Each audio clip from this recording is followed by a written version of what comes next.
menjadi berbeda. Produktivitas sawit Malaysia per hektar bisa mencapai 4 hingga 6 ton sekali panen, sedangkan di Indonesia rata-rata hanya 3,5 hingga 3,6 ton. Kuli sawit banyak yang ngeluh kalau lebih enak kerja di Malaysia dibandingkan di Indonesia. Gaji kuli sawit di Malaysia lebih tinggi dibandingkan gaji di Indonesia. Di dunia ini, di seluruh dunia ini, itu cuma ada dua negara yang memonopoli sawit. Yang kedua Malaysia, yang pertama paling gede adalah Indonesia, 60%. Wow, nampaknya Malaysia dan Indonesia akan memulakan satu kerjasama besar dalam sektor minyak melalui kerjasama antara Petronas dan Eni yang sekarang ni makin hampir nak mulakan operasi. Kamu tahukah negeri yang mana ada yang ladang kelapa sawit yang terbesar di Malaysia? Mari kita tengok.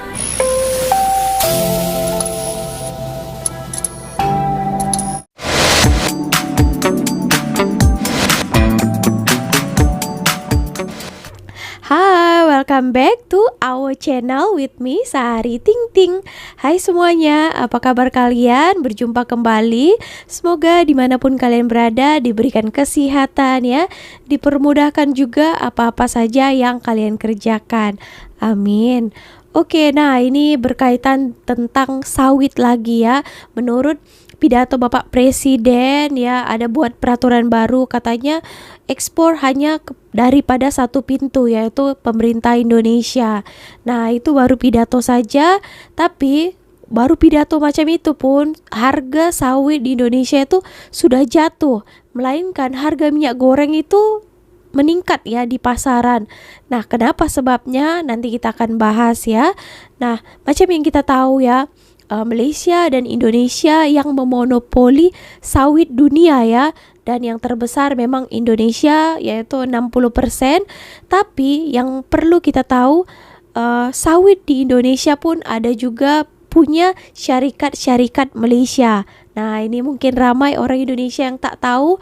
Dan ada yang saya baca, kalau Indonesia sudah bersuara, habislah negara-negara lain. Malaysia pun besar juga ya untuk bilangan kelapa sawit ini, dan mereka juga punya ladang kelapa sawit terbesar juga. So nanti kita tonton videonya. Dan kenapa ya kira-kira alasan orang Indonesia kerja kelapa sawit di Malaysia daripada di Indonesia sendiri? So jom kita tonton beberapa video kali ini. So jangan di skip ya.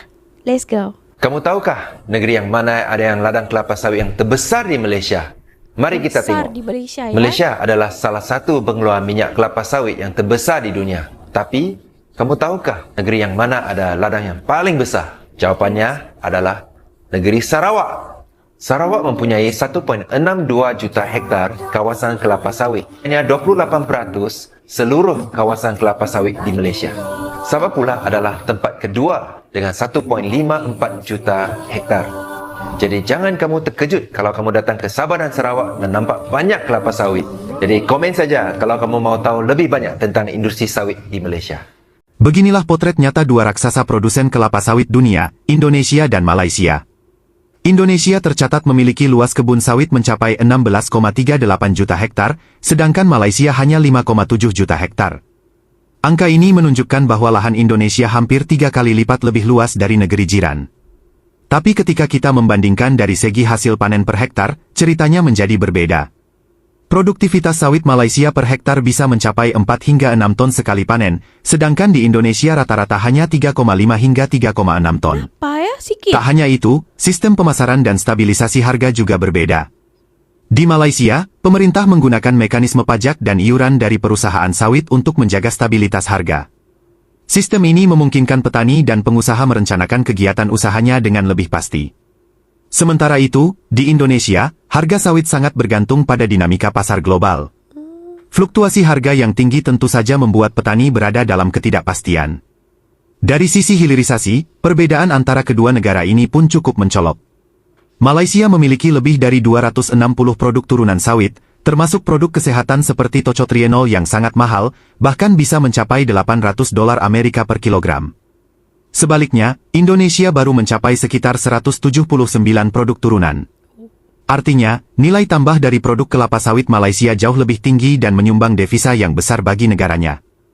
Meskipun Indonesia memiliki luas lahan yang lebih besar, Malaysia unggul dalam produktivitas, hilirisasi produk, dan stabilisasi harga berkat dukungan riset, teknologi, dan kebijakan pemerintah yang efektif. Jadi kalau misalnya di sini ada sawit, kita bisa nyinyir doang. Tapi sebenarnya kita nggak siap kehilangan sawit. Jadi di dunia ini, di seluruh dunia ini, itu cuma ada dua negara yang memonopoli sawit. Yang kedua Malaysia, yang pertama paling gede adalah Indonesia. 60% CPO di seluruh dunia itu asalnya dari Indonesia. Jadi Indonesia tuh raksasa banget di pasar CPO ini. Emang CPO buat apa? Minyak goreng, udah pasti. Sabun mandi, sampo, margarin, resin. Intinya hidup kita akan susah kalau kita nggak ada minyak nabati. Nah, minyak nabati ini selain sawit itu apa alternatifnya? Ada bunga matahari, kedelai, minyak kelapa. Cuma kelapa sawit itu yang paling efisien dari sisi penggunaan lahan. Dia itu hasilnya bisa 4-8 kali lipat nih jumlah minyaknya gitu ya dibandingkan yang lain gitu. Kalau sawit diganti misalnya sama kedelai gitu ya atau sama minyak bunga matahari, itu deforestasi bukannya makin berkurang, itu makin bertambah. Karena lahan yang dibutuhin akan semakin besar. Ditambah lagi kalau soal ekonomi, kita ngomongin ekonomi, sawit itu ngasih 17-19 juta lapangan pekerjaan di Indonesia. Real, coba cek datanya. Dari pernyataan tadi itu ya, Indonesia versus Malaysia, pertanian sawit siapa lebih unggul? Padahal lahan kelapa sawit Indonesia tuh besar ya berbanding tadi Malaysia. Tapi hasil sawitnya itu kenapa lebih banyak Malaysia? Nah itulah ya, harus dipertanyakan kenapa. Ya pastinya karena pandai mereka lebih mengelolanya ya, lebih pandai. Jadi lebih banyak dapat. Wah, itulah macam selalu saya katakanlah lebih bagus quality daripada quantity. Betul tak? Tangkap tak? Gitulah ya yang diterapkan Malaysia.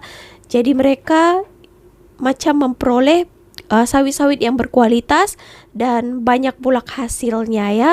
Wow, luar biasa ya teman-teman. Itulah kerjasama antara kerajaan Malaysia dan juga petani sawit di Malaysia ini. Dan ya tapi tak tahulah Indonesia gimana. Udah gitu pun harga sawit pun murah juga ya daripada negara Malaysia. Kasihan sekali sebenarnya nasib-nasib petani sawit di Indonesia ya. Sedangkan kalau beli di pasaran ya contohnya kecil minyak goreng kalau sudah dijual di pasaran, wow harganya sangat-sangat melambung tinggi. Nah kira-kira ada apa sebenarnya?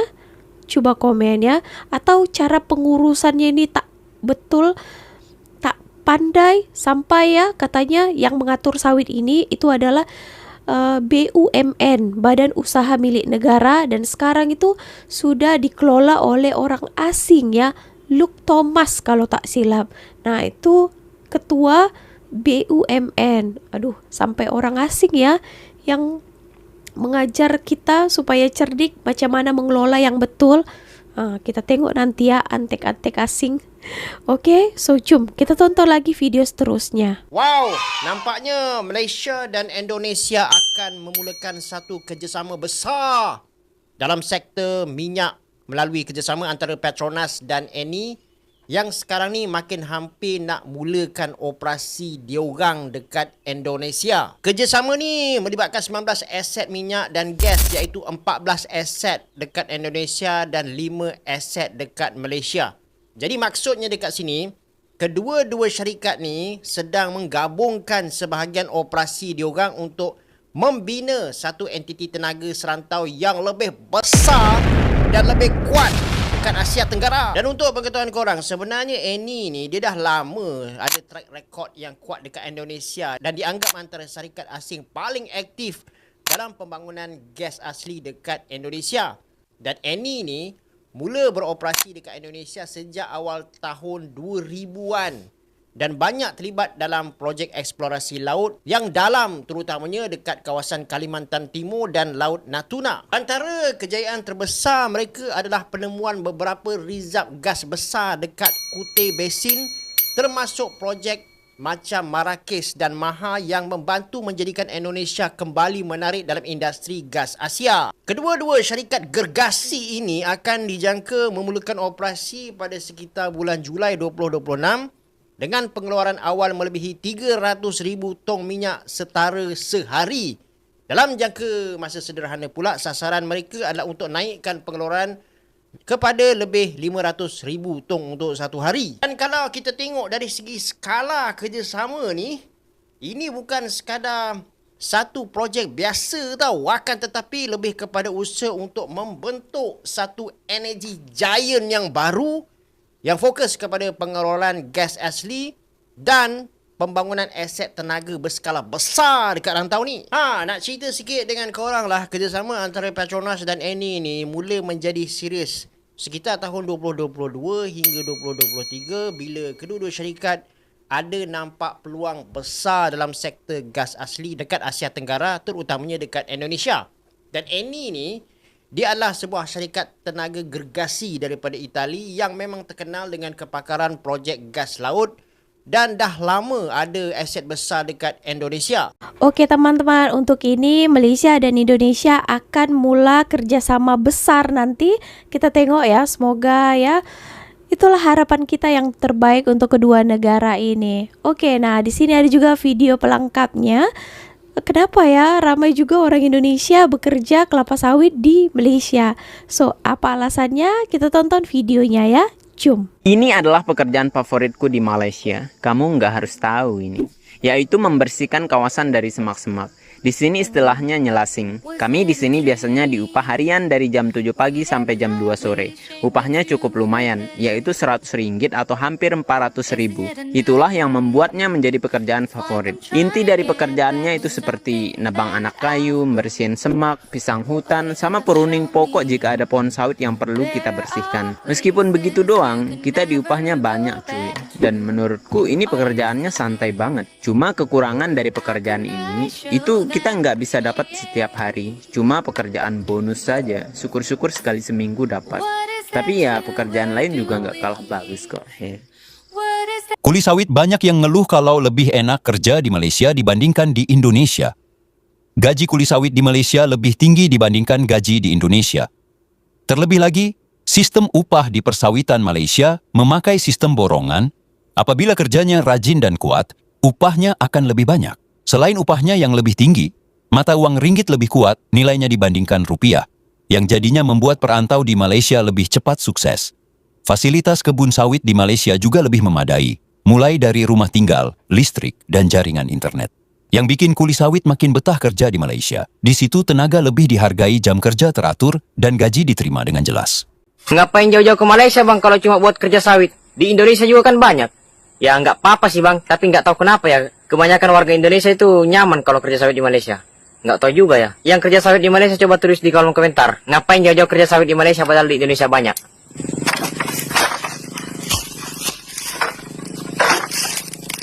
Bedanya sistem kerja sawit di Malaysia dengan di Indonesia seperti ini geng. Kalau kita kerja di PT atau estate di Malaysia, sistem kerjanya itu kalau kita manen ya cuma manen saja. Lain yang kutip biji, lain yang langsir, lain yang pruning. Kebanyakan seperti itu ya sistem kerjanya, tapi tidak semuanya juga. Sedangkan kalau di Indonesia, kebanyakan itu informasi dari teman-teman. Kalau sistem kerjanya kita semua yang kerjakan ya. Kalau kita manen itu kita juga yang pruning, kita yang kutip biji, kita yang langsir. Kebanyakan seperti itu kalau di Indonesia. Kalau di tempat kerja, geng-geng semuanya, bagaimana sistem kerjanya? Coba tulis di kolom komentar ya. Kenapa di Indonesia itu banyak pengangguran? Karena di sana cari kerja susah. Mau kerja restoran aja harus ada pengalaman, harus ada sijil SPM. Kalau di sana itu SMK, SMA ataupun seperti itulah, ada jasa SMA ke SMK. Kalau di Malaysia itu sijil SPM. Itu pun harus ada pengalaman, harus minimal ada sijil SPM, harus ada uang, baru boleh masuk itu kerja restoran. Itu baru kerja restoran. Gaji baru berapa? Paling kalau di kampung saya itu paling mahal pun 1 juta, ada 1,5 juta gajinya 1 bulan. Kalau duit Malaysia itu baru 1,5 juta baru RM500 kurang, 400 ringgit 450 ringgit lah duit Malaysia. Di sana banyak yang S1. Kalau di sini tuh sekolah perguruan tinggi lah kan. Kalau di sana itu S1, kuliah S1. Banyak pengangguran pergi merantau ke Malaysia. Karena sana susah mau cari kerja, nggak sesuai sama lulusannya, belajarnya itu udah S1. Tapi gajinya baru 1 juta, belum rokok, belum ini. Coba kalau di tempat lain, Malaysia ataupun di mana kan, boleh gaji puluhan juta walaupun sekolah lulusan SMP. Kalau di sini itu sekolah menengah. Itulah di Malaysia, di Indonesia kadang banyak perantau. Susahnya cari kerja, harus ada pengalaman, harus ada uang, harus ada sijil, ijazah, semua harus ada. Itulah susahnya itu di Konoha. Kalau cari kerja harus ada orang dalam, semua harus ada. Walaupun kita ada sijil, ada ijazah, tapi kita nggak ada uang, kita ini nggak ada pengalaman, nggak ada orang dalam, susah mau dapat kerja di sana. Mau kerja di butik ataupun kerja di mall, susah kalau nggak ada orang dalam. Walaupun ada sijil, ada ijazah, serba susah. Apalagi jadi guru honorer, gajinya murah. Di sini 300 ringgit. Itu paling mahal lah guru honorer di sana. 500 ringgit, duit sana 1 juta, itu paling mahal guru honorer. Kalau yang baru-baru itu paling 500 ribu gajinya jadi guru honorer. Itulah susahnya itu di Konoha. Kalau perempuan lah jadi guru honorer kan, gajinya 500 ribu kan sebulan lah. Belum makan dia, belum beli parfumnya wangi, belum beli make up apa, fire apa buat cuci muka kan biar glow. Belum makan mana cukup. Kalau perempuan sama, kalau laki belum rokok, belum ini. Kalau jadi guru honorer baru gaji berapa, 500 ribu ke salah. Kalau di sini baru berapa, baru 150 ringgit kurang lah. Itu gaji guru honorer di tempat saya. Itu jalan kampung saya sebelum saya lahir sampai sekarang, jalannya belum jalan hitam, masih jalan tanah, jalan seperti biasa, jalan tanah. Kalau hujan, motor, kendaraan nggak bisa lalu. Lebih cantik jalan di dalam kebun sawit kalau di Malaysia. Itulah jalan di kampung saya.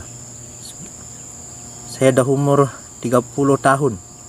Sebelum saya lahir itu jalan masih sampai sekarang belum hitam. Itu jalan. Kalau hujan mau ke pasar, mau ke apa susah.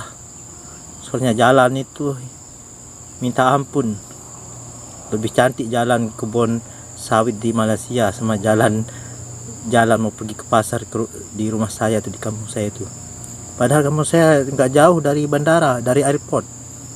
Paling 25 menit sampai airport lah, sampai bandara. Tapi jalannya pun masih seperti itu di kampung saya.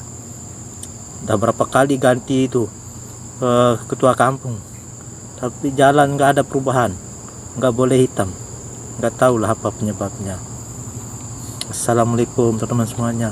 Nah itu tadi ya, sudah kita dengar alasan kenapa orang Indonesia banyak yang bekerja sawit ke Malaysia. Memang saya tengok rata-rata kalau lelaki Indonesia kalau datang ke Malaysia itu dia orang kerja dekat kebun kelapa sawit ya. Nah selain gajinya itu tinggi, dapat juga dalam ringgit ya, boleh ditukar rupiah.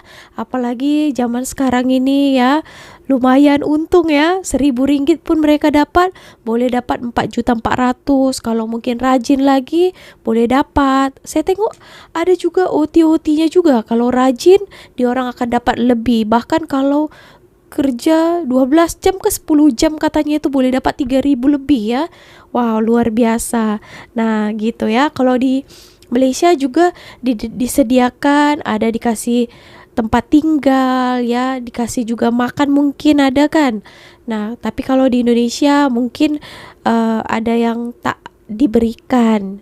Jadi mereka selesa di Malaysia ini ya begitulah ya teman-teman. Kalau di Indonesia pun mau masuk kebun kelapa sawit pun bukan semua boleh juga kerja di sana kan.